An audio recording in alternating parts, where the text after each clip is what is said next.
Hello everyone and welcome to today's video, and this is actually the first episode of the Ultimate Guide Chess Opening series, where we're going to be taking a deep dive into some of the best chess openings and where I'm going to explain to you all the variations and main lines, so hopefully you guys can go and win lots and lots of games with these openings.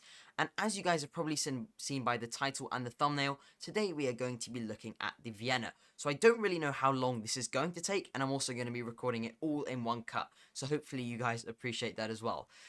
So the way the Vienna starts is with the move e4, e5, and knight c3. This is the Vienna. It's a very, very nice opening. So you're taking away the traditional knight f3 and bishop c4 ideas, and you're playing the move knight f3 straight away instead.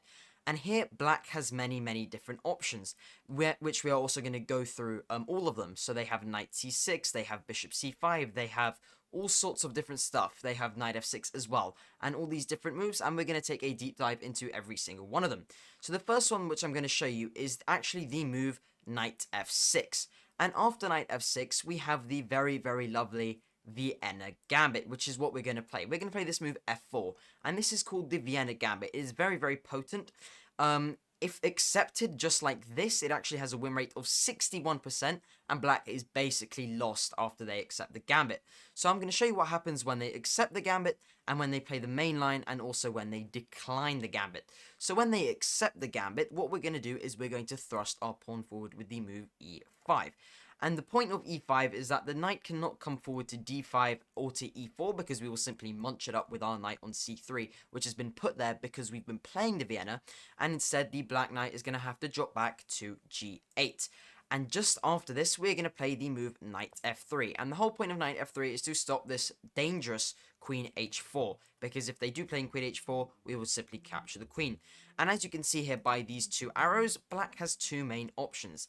Either they can play the move knight c6, or they can play the move d6. First of all, let's look at d6. If they play d6, it's very, very simple. We're going to reinforce our center with the move d4, which is very, very nice. And the main line here is then capturing. It has been played over 180,000 times. This is always what happens, basically. And so when they capture, we're actually going to play this move queen e2. And the point of queen e2 is that it pins black's pawn to its king, so that it cannot capture any further pieces. And as you can see here by the arrows, black has two main options. Either they can play the move bishop b4, or they can play the move bishop e6. First, let's look at bishop e6. Against bishop e6, I recommend just simply pushing your pawn forward, and when they capture, what you're going to do is you're going to capture on e5, they're going to block, and you have this fork here on the king and the pawn. Very, very nice, and you're going to win that pawn as well. So that is what I'd say to do when they play the move bishop e6. Instead, they could also play the move bishop b4. If they play bishop b4, you just have to remember queen takes e5, and when they play this, you are just totally winning with about a plus 1.5 advantage, and you can see you have a massive lead in development, and if they wish to trade, so be it. Absolutely great by us. All we have to do is simply capture this back, and you're doing perfectly fine as well. Obviously, with some pressure on the pawn on g7, the pawn on c7, and if they wish to capture, who cares? We just capture back, and we're doing perfectly fine. Okay, so now that we've covered the move d6, now let's look at what happens with the move knight c6. Against knight c6, I recommend doing something very, very simple. Just take the whole center. Just take the whole center. You've got your knight supporting everything. You're totally fine. And when they play something like d5, don't even bother with en passant. Just capture this pawn back and you'll be totally fine. Very, very nice position, and you've got a big lead in development and an absolutely phenomenal center. So that is a brilliant thing in the Vienna. So that is what happens when they accept the gambit. Now let's look at when they do the declining of the gambit. Now, when they decline, it's a sort of different, because let's say they decline with the move knight c6. Knight c6 is actually a really bad move, which has actually been played quite a few times. Let me check how many times. It's been played 908,000 times, so nearly 1 million times have people played the move knight c6. Sorry, knight c6, just like so. And when knight c6 is played, what we're going to do is we're going to capture this pawn, because when they capture, we have this move d4, forcing the knight back, and here we are doing very, very nicely. The plan is just to push this, and the knight has to retreat, play knight f3, get your pieces out, and you're doing absolutely brilliantly. So the point is, they cannot sort of decline the gambit with the move knight c6. Instead, they can actually decline the gambit with the move d6. d6 is a little bit better, and against d6, all you're going to do really is you're just going to play the move knight f3.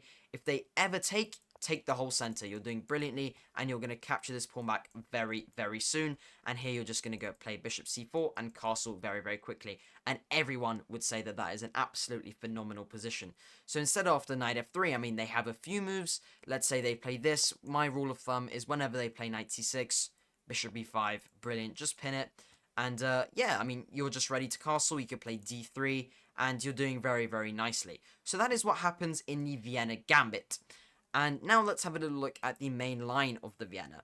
And the main line of the Vienna still comes in the Vienna Gambit just like so, but instead of them taking or declining, instead they're going to play the move d5. Now d5 is the main sort of line of the Vienna, and it is very, very nice for black to play.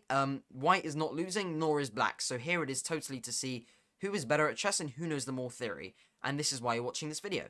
And if your opponent plays d5, it's either they've got extremely lucky or they know what they're doing and they've studied the theory, which as well is totally fine. So against d5, the main line continues with you taking on e5, attacking the knight here. And when they capture, there are a few moves you could play. I mean, there's d3. I mean, technically, I mean, maybe knight f3 is fine, but the move I play is queen f3, and it is also one of the most popular moves. So the move we're going to be looking at in today's video is the move queen f3. And here, black has 3 options, and we're going to cover every single one of them. Don't you worry, because this is an ultimate guide, remember. First of all, they can take. Second of all, they can play the move f5, supporting their knight, or they can play the move knight c6. First, let's look at what happens when they take on c3. When they take on c3, we're going to take back with our pawn, and the whole point of this is that we're going to go for d4 and get a massive center. First of all, let's say they play something like a nothing move, like bishop e7.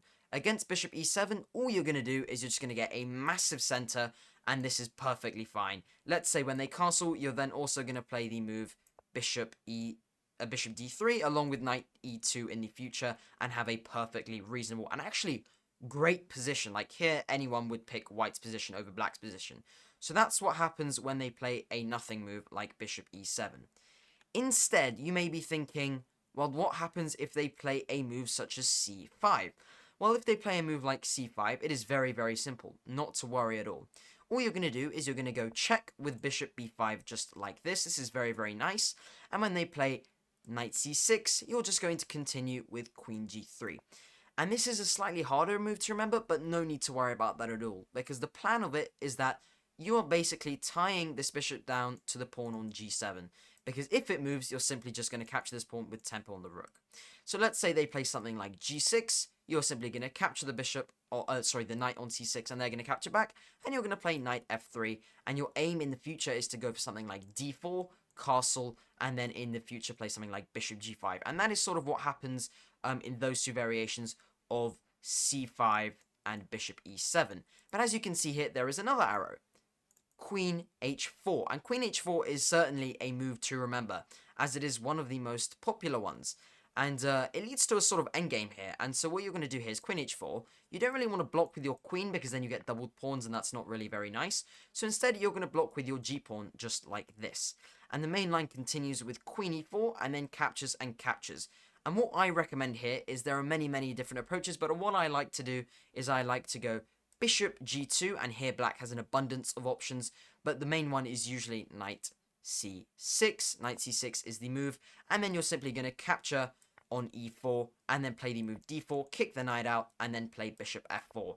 And here you've got some pressure on some lovely pawns, and then you can also play moves like rook b1 in the future to support this attack on these different pawns as well. So that is what you're going to do in this sort of variation of the taking on c3 like this. So that's what happens when they take on c3 after queen f3. Now let's look at what happens after the move f5. After the move f5, what's going to happen is we're going to take, they're going to take, and we're going to play queen f3. And so we've looked at knight takes c3, and now they're going to play the move f5. After f5, it's very, very simple. You're simply going to attack the knight with the move d3. And the reason you're going to do that is because you're making an option, or leaving black with an option whether to drop back with their knight here, which is absolutely terrible, or to capture our knight. And by the way, they can't go anywhere else because they'll just lose their knight anyway. Just like that. So here they're going to capture. And we're going to take back with our b pawn just like so. And here, black does actually have quite a few options, but no worries, as this is an ultimate guide, we're going to walk you through every single one of them. So, black can play the move c5, black can also play the move d4, black can also play the move bishop e7, but not to worry because I'm going to walk you through every single one of them. First of all, let's have a little look at the move c5.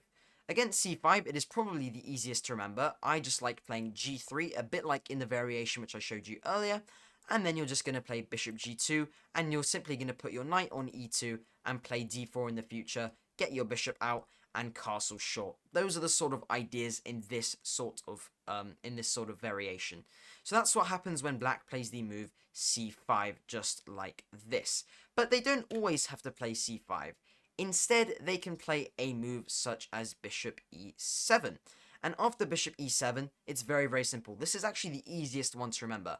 Against bishop e7, all you're going to do is you're going to take the whole center with the move d4. And that is very, very simple. And your idea here is to go for bishop d3 in the future, and then also get your knight here and castle very, very soon, and have lots of fun with this brilliant spacious position.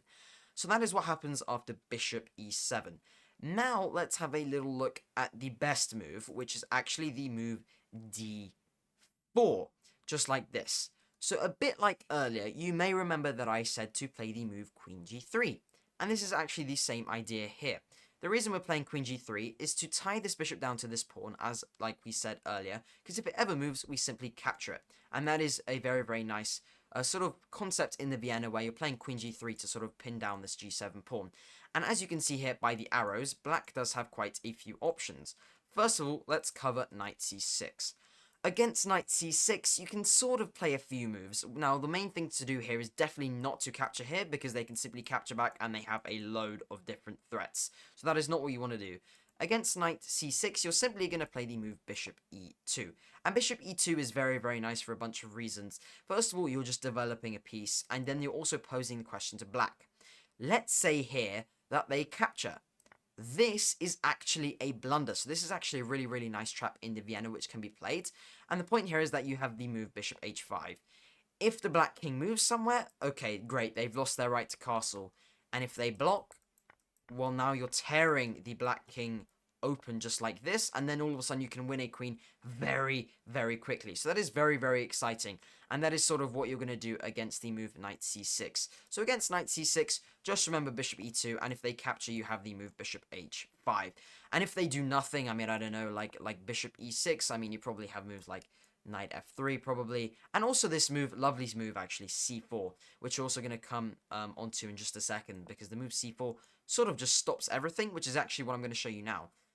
After the move queen g3, black can also play the move, instead of knight c6, they can play the move g6. And against g6, whenever you get the chance, remember, c4, just like in the last variation. If you can lock this center, you permanently have a target on this pawn on d4.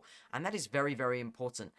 And after this position, I mean, the most common move and some of the best moves go like bishop e7.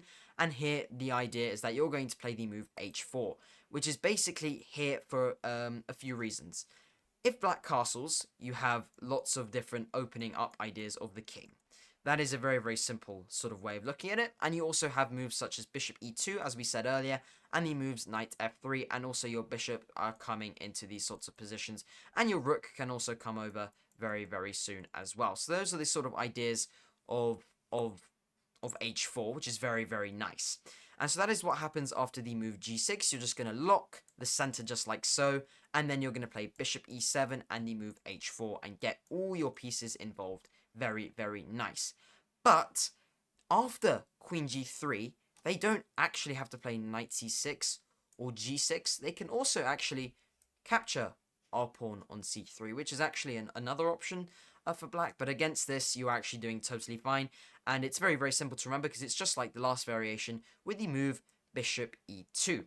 And here, obviously, because we have played the move queen g3, sort of pinning this bishop down to the pawn on g7, the move you will get quite a lot is also the move g6, and against g6, look, you're just going to play bishop g5, and then there's all this sort of thing. And the whole idea is that against the move after them taking against that move, you're simply going to end up winning this pawn back very, very quickly, as you can see here, in a bunch of different ways, and you're also going to get quite a nice big center, just like so. And the main ideas are, after when they take, you're simply going to go for a nice knight f3 and castling very, very quickly, whilst getting your rooks to the center, and also eventually capturing this pawn as well. So that is the idea in the Vienna main line of f5. So currently, we have looked at the moves. Currently we have looked after queen f3 at the moves of taking and f5. But now I'd be really, really happy to show you the move knight c6, which is actually the second most common move. So, let's have a look at knight c6. Against knight c6, as you may have remembered from earlier, my favorite thing to do is to play the move bishop b5. It is my rule of thumb. Against knight c6, always pin this knight, in my opinion, and also, as Stockfish says, it's a very, very nice idea because it doesn't allow the knight to come and sort of pester your queen at any sort of point. And as you can see here by the arrows, there are a few moves which black can decide to play. The main move which gets played is the move knight takes c3, and that is actually the best move, so that is what we're going to look at for now. After knight takes c3, you are, instead of taking back the pawn with your b pawn, the knight with your b pawn, which you may have seen in the earlier variation of this one. Earlier, you're taking back with this to go for d4, remember? But instead, in this variation, you're actually going to take back with your d pawn, because now you're opening up the center, and this is a totally different variation. So instead, in this variation, you're actually going to play the moves such as bishop f4, knight e2, and actually, the main idea is that, let's say after something like bishop e7, you're going to play the move knight e2, they castle, will play bishop f4, and after all these normal developing moves with this, you're actually going to play the move long castles. And this is always the idea when they take on c3, just like so. You're going to get this lovely spacious position where you're always ready to have all these massive pieces here, and also ready to jump into the center whenever you need it, along with coming for some sort of a kingside attack very, very soon. So just remember, when they take on c3, you're not taking back with this pawn, just like in the other variation. You're actually just going to take back with your d pawn, get your pieces out, long castle, and have a very, very fun game. That is the rule of thumb against knight takes c3. But they don't actually have to take on c3. Instead, they can also play the move bishop e6, sort of solidifying their pawn a little bit more. And against this, I just simply recommend the move knight e2. And you might also start realizing that there is a common theme with the move knight e2, and that is true, because in the Vienna, usually when your queen is on f3, you cannot sort of develop your pieces to f3, especially your knight. So instead, they're obviously not going to go to a3 because they can just be captured, and then you've got double pawns. So instead, you're going to go to e2. And the benefit of playing knight e2 in this position is that you can start putting some really long-term pressure on these knights here, and also this bishop. And also, you also have, just in case they take, you can also take back with your knight. Although I do think that the best move in this position is actually to take back with your pawn and get a lovely big center, just like so. But yes, that is what happens after they play the move bishop e6. Just remember the move knight e2, and the idea here is just simply to castle and play the move d4 in the future. And knight e2 also supports d4 as well, which is very, very nice. So let's also look at the last possible thing, which is the move queen h4. And you may be thinking, oh, well, why didn't you show queen h4 earlier? Isn't this a massive threat? Well, no, it's not quite like the other lines, because we just played the move g3, and black doesn't really have anything. It's not like they can sack their knight and win our rook, because instead, if they sack their knight, we simply just take with our queen, and they look like someone who doesn't know how to play chess, kind of thing. So that is kind of what happens against queen h4. So against queen h4, you simply play the move g3, and they just have to move back, and you've just won a whole tempo, and with this tempo, you take the whole center and are doing a lovely job.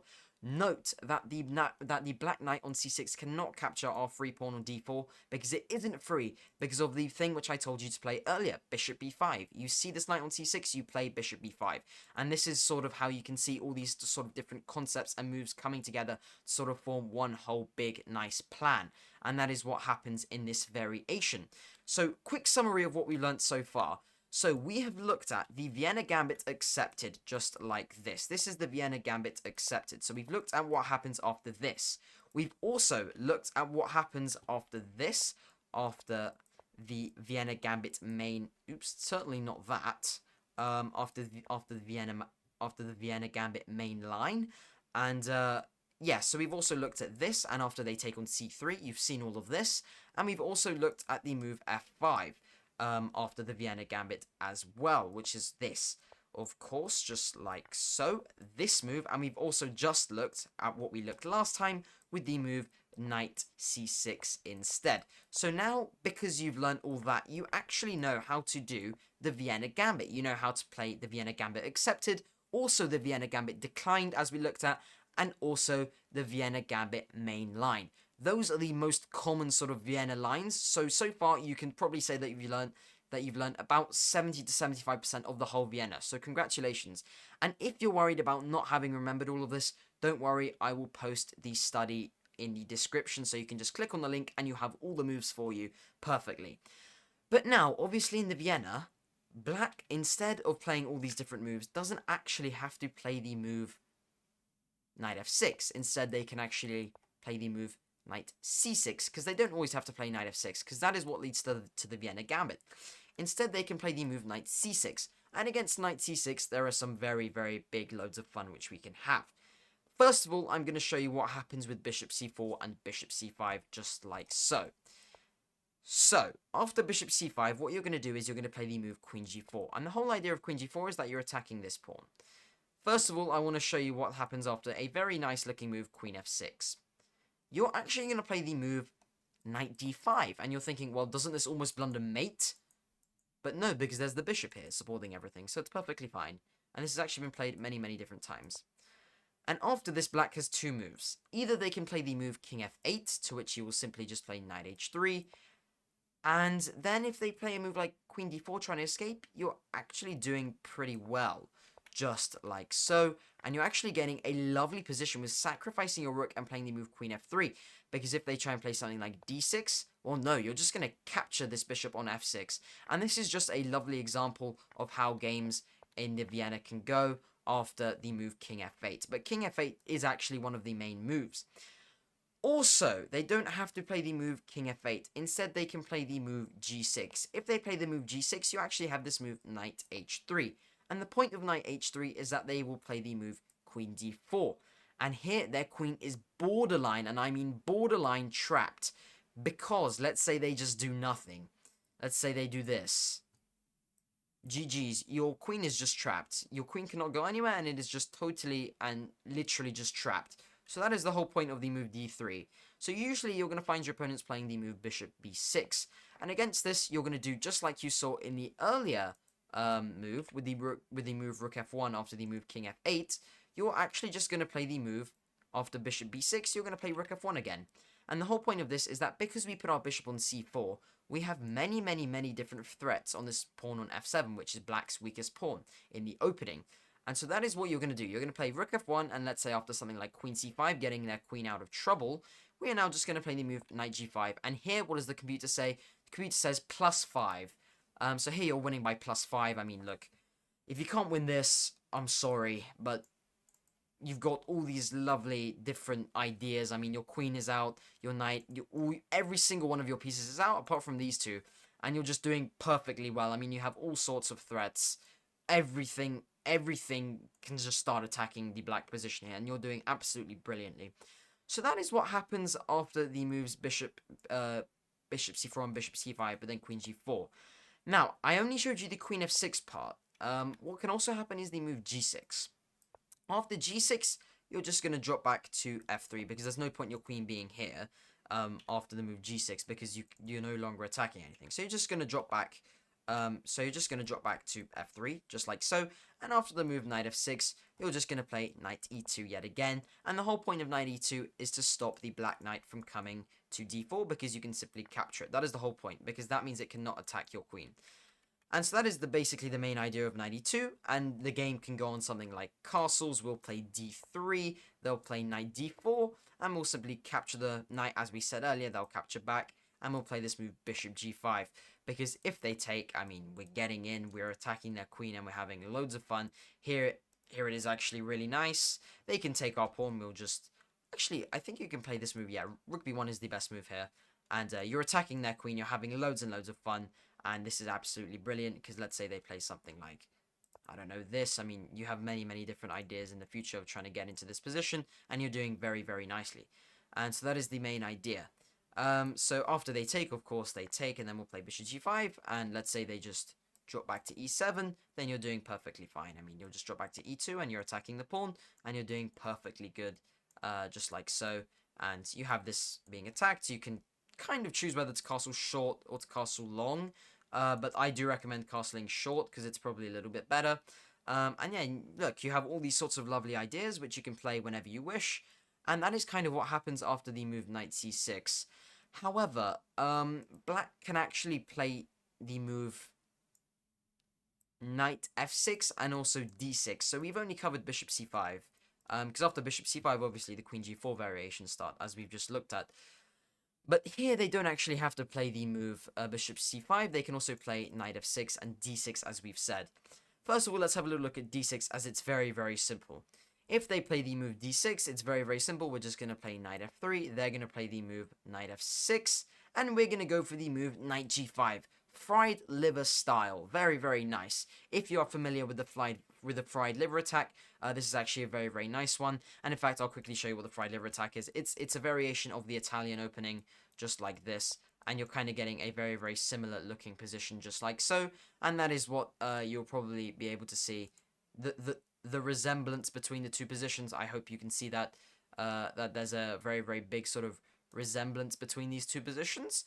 And so yeah, this is sort of fried liver style, which is very, very nice. Also, if you're not a big fan of that, you're perfectly fine to castle if you wish. You can continue with d3, bishop g5, all these sorts of ideas. Very, very nice stuff. And you just play a game of chess, of course, and then you have knight d5 ideas in the future. I mean, look, h3, I mean, queen d2, rooks into the center, all these sorts of ideas. So that is what happens after the move d6.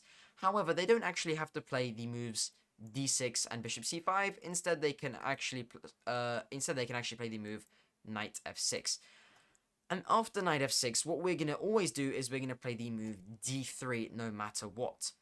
And in this position, black has two real main options. Either, well, first of all, if they play something like bishop e7, I mean, you have a few options, f4 being one of them, knight f3, castling, maybe even knight e2 and going for f4 as well. All up to your preference, of course.